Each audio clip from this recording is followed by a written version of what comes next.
In 2004, Disney's Pixar released The Incredibles, an action-packed film filled with excitement, suspense, and a surprisingly detailed world of superheroes. But did you know that there are more heroes in the world than just the main protagonists? Of course you did, that's the point of the first movie. The team behind the world did an amazing job to make this world fully immersive with surprisingly deep and dark backstories to these unknown supers even if they never got any screen time. Our first glimpse of these behind-the-scenes supers can be found in the NSA files that were released in the bonus features of the DVD. It goes into the depths of audio interviews from each of the supers along with their statistics and data. And some of these heroes mentioned are actually a big part of the world of The Incredibles even though we don't see them in the movies. So I have rewatched all of the movies, the audio files, and played the games so we together can go into a deep dive in the lore of all these supers. But you know what really is super? You. Just so long as you give a like and a subscribe, maybe a comment down below. This is a kind of new channel that we're trying to get up the ground, so any and all help will be appreciated. Now with that YouTube stuff out of the way, let's get started and look at the Parr family, our main group of supers for the movies. Mr. Incredible, or Bob Parr, is the husband to Helen Parr, or Elastigirl, and the father to Violet, Dash, and Jack Jack. In the glory days, Mr. Incredible was a celebrated and honored super for his heroism.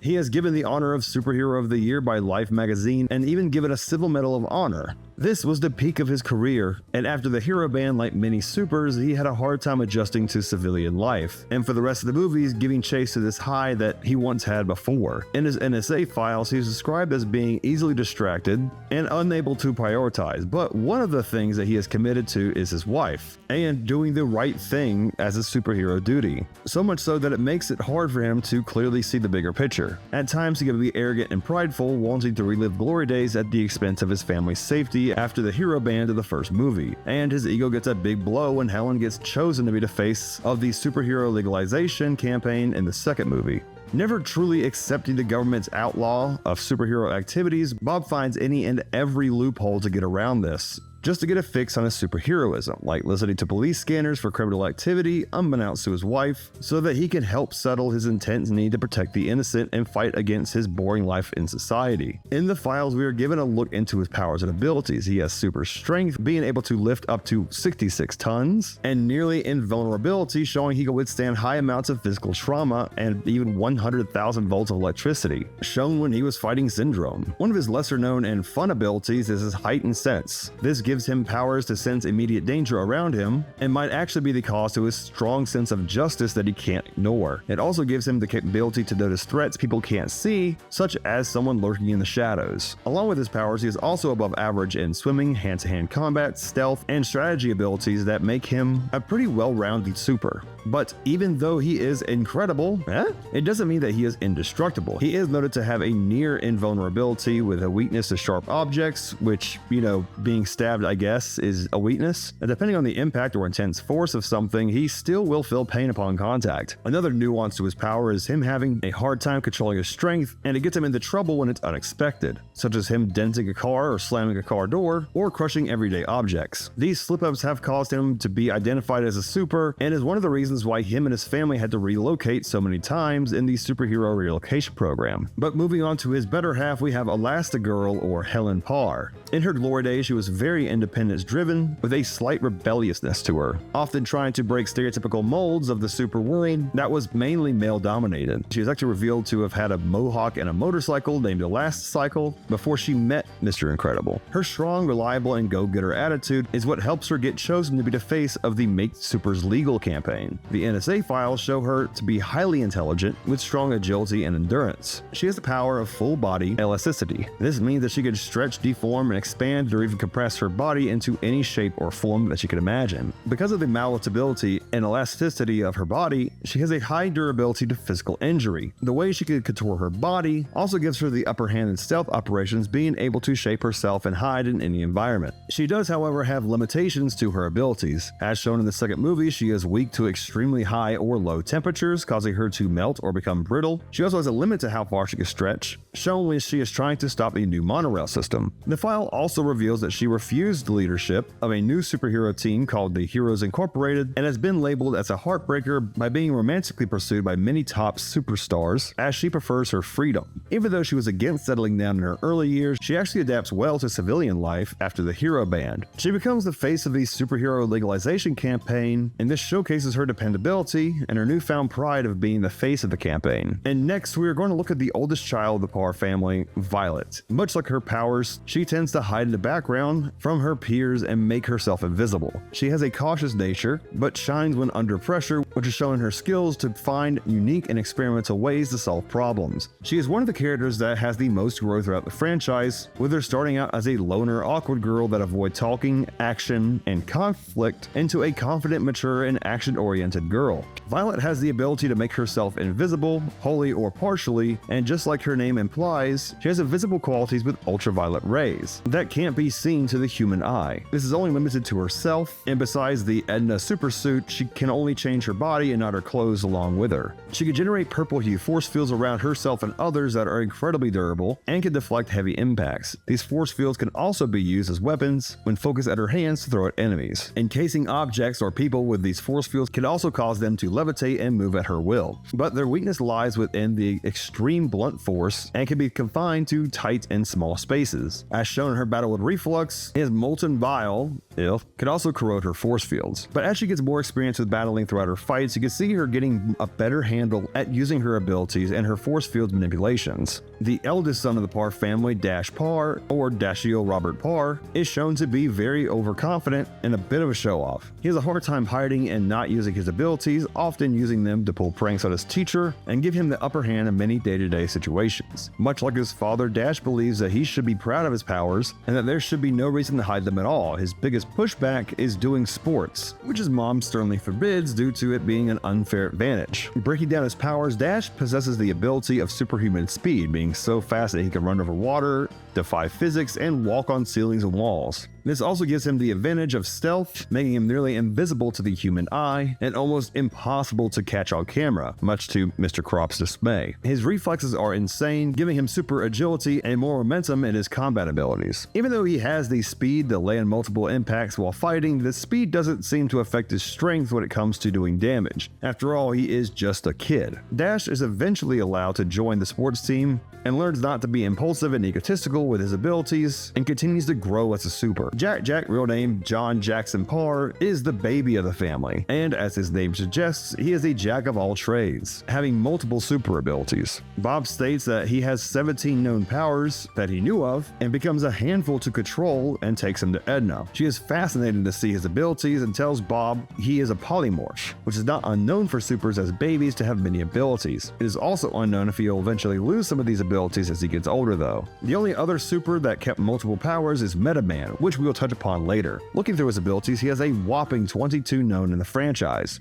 He can polymorph and manipulate his physical properties and molecular makeup, shown when he is able to mimic others like Edna's appearances. He can morph into different forms like a monster, flame, smoke, metal, rubber, water, and an electromagnetic sparkler that short circuits Edna's power grid. Because he can manipulate his molecular vibration, he can generate enough heat to melt many objects, or get out of someone's grasp. Since Jack is so young, he doesn't have much control over his powers, if any, and they can get triggered by emotional responses that he can predict would come from a baby. It causes him to have unpredictability and can make him be caught by enemies or put his family in a bind. For a while, these powers go under the radar from his parents, and only clearly shown in the short Jack Attack, where he puts his babysitter through actual hell. In the second movie, Jack is able to fight and show his abilities, which range from laser vision, telekinesis, reality altering and dimension hopping, or even just biting really hard. It could be a power. In true baby fashion, Jack could grow up to be anything in the world, a sentiment shared by his vast variety of powers. But enough about the Parrs, we have a lot of supers to go through, so let's get into it, starting off with the classic supers of the glory days. Beginning with the thrilling three, a squad consisting of Apogee, Dynaguy, and Phylange. This was until Dynaguy's death, which Gazerbeam replaced as the leader before breaking up due to continuous conflicts and disagreements between the team members. So first, let's get into Dynaguy, the original leader of the Thrilling Three. He was friends with Mr. Incredible and Elastigirl, and even attended their wedding, and was also one of the supers sued after Mr. Incredible for public endangerment. In the NSA files, he is described as being impulsive and reckless, which put him in the NSA meditation regimen. His powers consist of being able to shoot rays out of his forehead that disrupt the atomic forces of atoms with a range of 5 meters, and he could also achieve flight through his ion propulsion gauntlets. Dynaguy died in a suit malfunction, breaking his neck when his cape was snagged on the ground during takeoff, which is the start of Edna's policy with many supers and no capes. Next of the superhero trio, we have Apogee. Originally based in Arizona, Apogee relocated to Los Angeles to help fight crime, becoming friends with Elastigirl and Blaze-Stone, and often seen hanging out with them. Her personality is very quick-witted and smart, but lacked poise and common sense in social situations, and often enjoyed finding fault in others. Like her name, she got her powers from the solar rays of the sun Apogee. Apogee being the point of orbits, she would be very strong when the sun reached apogee or high noon, but was its weakest with absence of sunlight, heavy clouds, or nearly non-existent at nighttime. Her powers included gravity control, being able to manipulate the weight of targets, being able to suspend them in the air so she could put enemies at a quick timeout or just slam them into the ground. She could also create blue blasts of gravitational energy she used to launch at her enemies. To enhance her soul energy, she wore a membrane suit that gave her the ability to levitate and increased her powers and endurance. Apogee met her end during training for Operation Kronos, when she was killed by an Omnidroid. Phylange was discovered by Peanuts at a baseball game, which showcased his high power of sonic voice field projection. This meant that he could use his voice to create blasts of sonic voice fields, which ironically enough made him susceptible to laryngitis, which rendered his powers useless. In the NSA files, you could actually hear him struggling to talk during an interview after blowing out his pipes during a mission. You know, it was a democratic situation. It was good. I don't know what people are saying. Excuse me.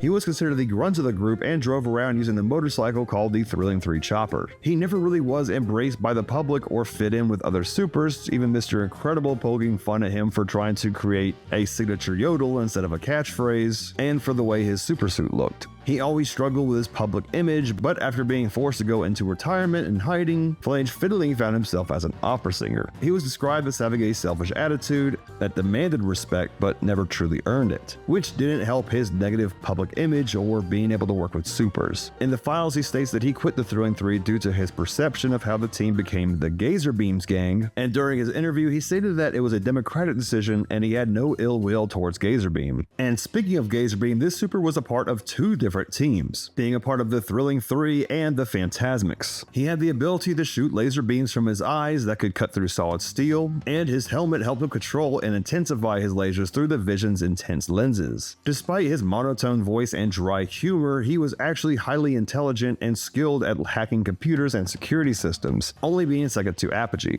His powers did, however, have a weakness, in that he had a fear of shooting someone with his eyes if he focused on them too much, so he often avoided making eye contact. Reflective surfaces also put him and others at danger because it would make the laser bounce off the surface and hard to control. He also had a hard time seeing at night, so nighttime crime fighting was a no-go. Much like Bob, after supers became illegal, Gazerbeam had trouble adjusting to civilized life, and used this time to become an activist for superhuman rights until he disappeared. Gazerbeam was a historically important super in The Incredibles because even in death he was able to help in the first movie. When Mr. Incredible was being attacked by the Omnidroid, he was able to hide in a cave behind the skeleton of Gazerbeam. After narrowly escaping, Bob discovers the corpse or the remains of his missing comrade, and as one last attempt to help put an end to Syndromes, Gazerbeam uses lasers to carve the words Kronos into one of the cave's walls, hoping someone would find it. This clue would help Bob unlock Syndrome's computer to show the true nature of the island and his plans. The next group we could talk about is the Beta Force, composed of Blaze-Stone and Universal Man, this group having no established leader. The tactical strategy of this team utilized Blaze-Stone's pyrotechnic abilities to take down the enemy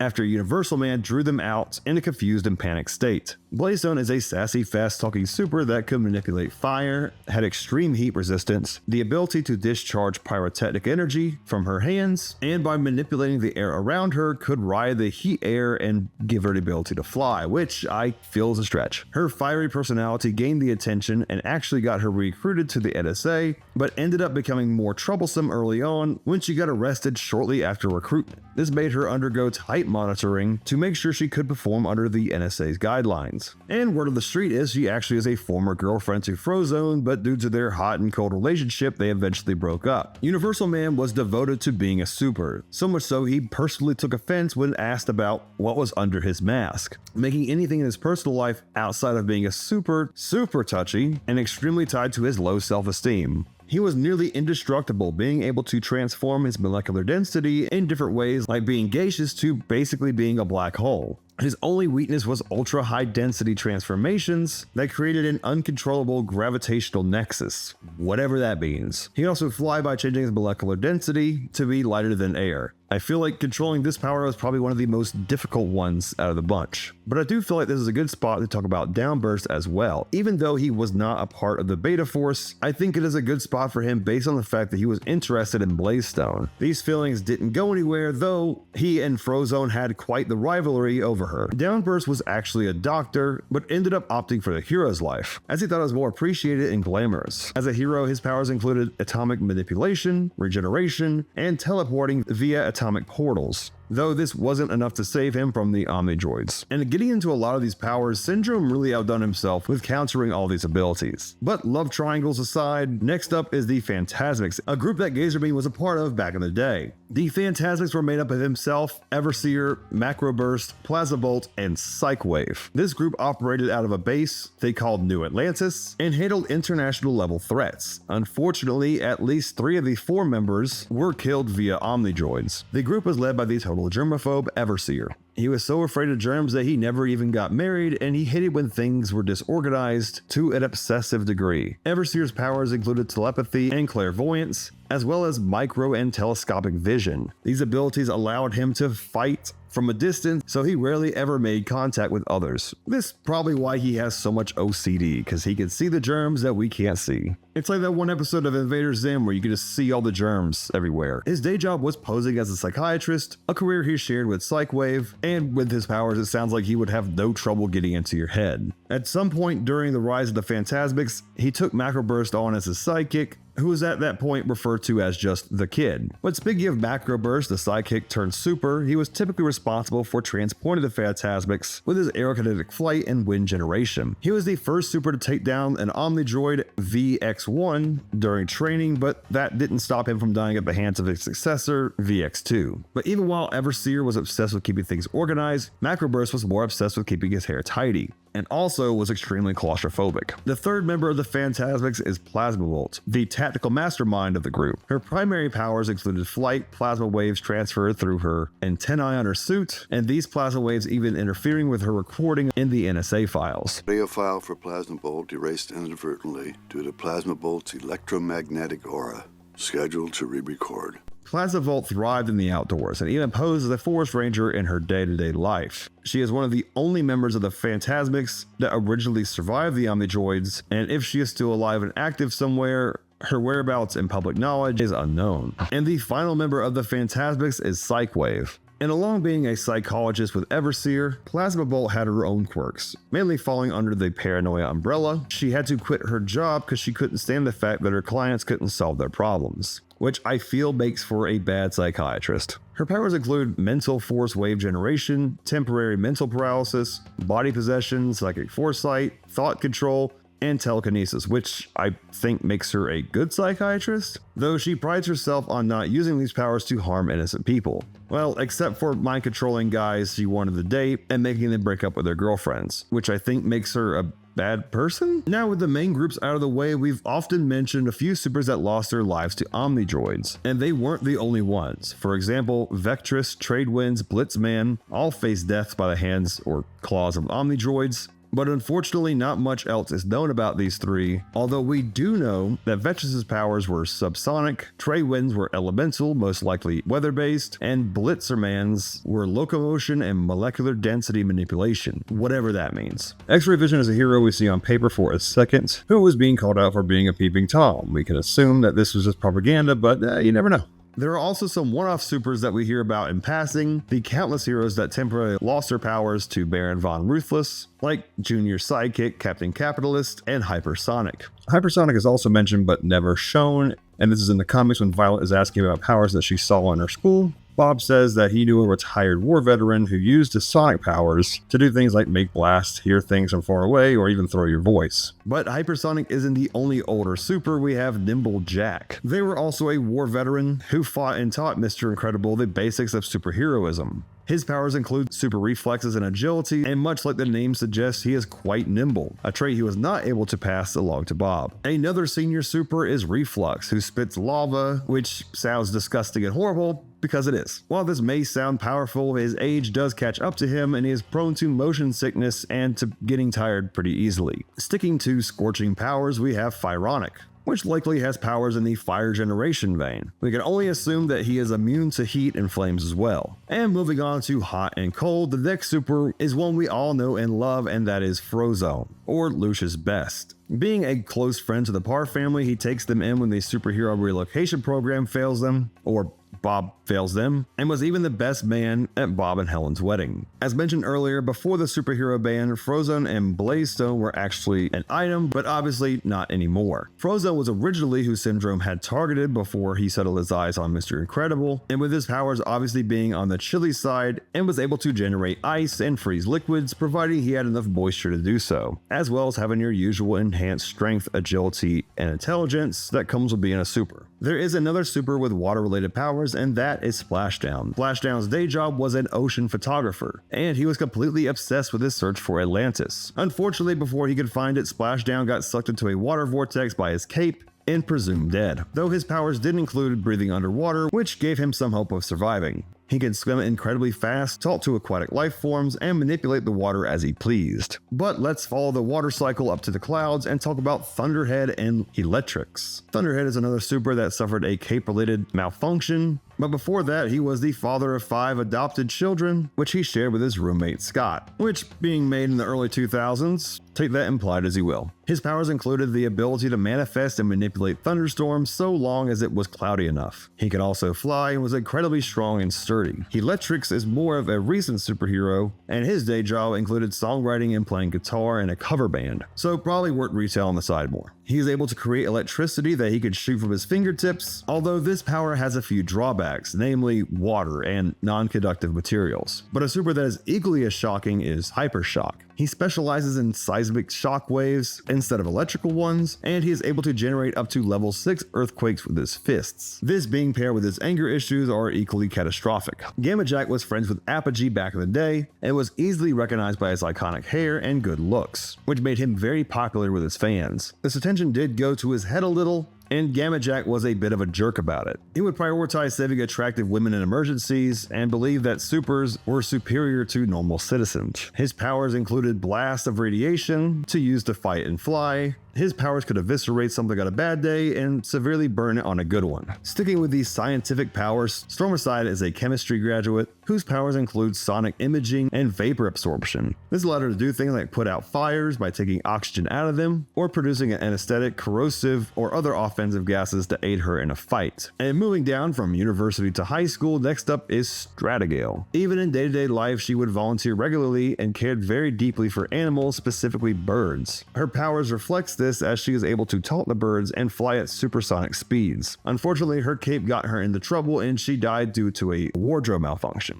No capes. But she wasn't the only super with bird-related powers. Next we have Screech, a heavy owl-inspired super who mostly fights at night. His powers included a sonic screech, flight, and a head that could turn 360 degrees. Krushauer is a super that does exactly as his name suggests. He crushes things. Not just with his giant hands, but with his mind too. He has crazy superhuman strength and telekinesis that pairs with it to make him a formidable foe at both close range and far range combat. Brick is another incredibly strong super. I mean, she's literally built like a brick. And her powers allow her to grow as big as strong as a brick wall, making her equally skilled in defense and offense. The next super shines light on the complicated feelings of being a hero during the ban. Voyd felt like she had to hold herself back and hide her true nature from the world for so long, but seeing Elastigirl being the spokesperson of the legalization campaign, Voyd becomes a big fan. Voyd's powers include the ability to make and spawn portals, which she can use for dimensional teleportation. But speaking of the ban, I think it's only natural to focus on the legalization of supers at the end of Incredibles 2. This brought back a decent handful of supers we hadn't seen much before, if not at all. Brainstorm is a super that likely specializes in some sort of mental superpower, and possibly even storm powers of some sorts. Like maybe he could summon a thunderstorm that interferes with frequencies in people's brains or something. I don't know, man. I'm doing my best. Cliffhanger is another super we see at this time. His powers include having great agility and using a grappling device to help him scale things like buildings or, well, cliffs. If you want to know his real powers, well, tune in for the next video. The Hydra is a little less straightforward, at least to me, because I feel like her powers should be able to evaporate water or take moisture out of things, but her powers lean more towards sand. She can manipulate sand and even use it to fly or shoot at her enemies, which, again, not really dehydrating, but it's whatever, it's fine. But a super that could cause some evaporation is Diabla, which probably the best name for a super on this list so far. She has the ability to bring the heat with her pyrotechnic powers and has an immunity to fire. She can also fly because, of course. The next super, I assume, has something to do with fire because they're fire break, but we only see them use their abilities to fly because, of course. Ice break, on the other hand, does have ice-related powers. His abilities include breathing ice and water to help put out fires or freeze his foes, as well as the ability to lower the temperature of the area, and has a resistance to extreme temperatures. He does need to keep very hydrated to produce all this water though. Leaving you in shock and awe, we have Shock and Awe. This pair is as electrifying as they sound. Not much is known about them, but much like the other supers of the category, they have the power to manipulate electricity in some way. Vapora is a super that specializes in plant-based powers. She can both manipulate nearby plants and greenery to do her bidding and absorb vapors that can be used against her foes. She also works very closely with Firebreak, who I'm sure keeps any flame away from her plants. In the last entry for our miscellaneous supers, we have Zephyr, who has the control over the wind. Her aerokinesis lets her weaponize the air around her and blast it at her enemies. So I'm guessing just an airbender. But we have reached the end, and to end it all, I wanted to talk about Metaman. Metaman was actually a close friend to Mr. and Mrs. Parr, attended their wedding much like many of the other supers, but I wanted to save him for last because he is a little different than the rest. You see, Jack and Metaman have something in common, something I mentioned earlier, because much like the Baby Incredible, Metaman had many powers available to him, even in his adult life. These powers included flight, super strength, teleportation, invisibility, and X-ray vision, just to name a few of the more basic ones. But his niche powers included things like Sonic Scream, talking to aquatic mammals, and controlling magnetic fields. Metaman also had a big responsibility and was the one in charge of keeping an eye on what all of the other supers were getting up to. Unfortunately, Metaman would be his end when the cape of his super suit got involved in a outfit malfunction, which I feel like is a big waste for someone with so many cool powers. And with that, we have covered every super in The Incredibles. I would love to know your favorite super down below in the comments, and if you like this video, feel free to give it a thumbs up and subscribe to the channel if you want to see more content like this. I'm always taking suggestions and would love to know your thoughts down below. If you like this video, you might like this one covering all the Code Lyoko characters explained, or you can go over this one which covers the entire Sly Cooper timeline. But with all that said and done, I will see you in the next one.